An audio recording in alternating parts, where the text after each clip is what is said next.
অজ্ঞান ব্যক্তি যিনি জানেন যে তিনি একজন বোকা, সেই জন্য একজন জ্ঞানী ব্যক্তি, সেই জন্য সে একজন জ্ঞানী ব্যক্তি।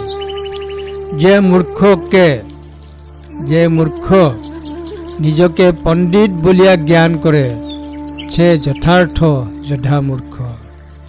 যে মূর্খ নিজকে পণ্ডিত বলিয়া জ্ঞান করে, সে যথার্থ যোদ্ধা মূর্খ।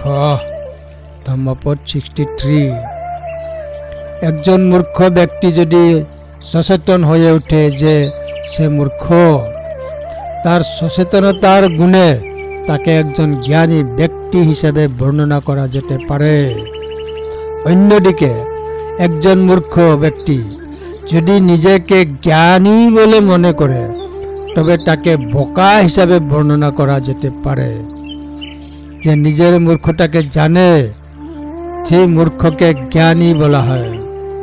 আর যে মূর্খ অহংকারী, যে ভাবে যে সে মহাজ্ঞানী, তাকে যোদ্ধা মূর্খ বলা হয়। ধম্মপদ 63।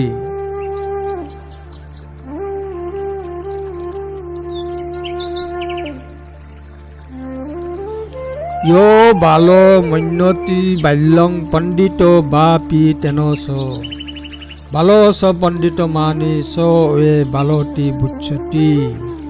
ধম্মপদ 63। ইয়ো বালো মন্যতি বাল্যং পণ্ডিত বাপি তেনস বালস পণ্ডিত মানি স এ বালতি বুচ্ছতি। ধম্মপদ 63।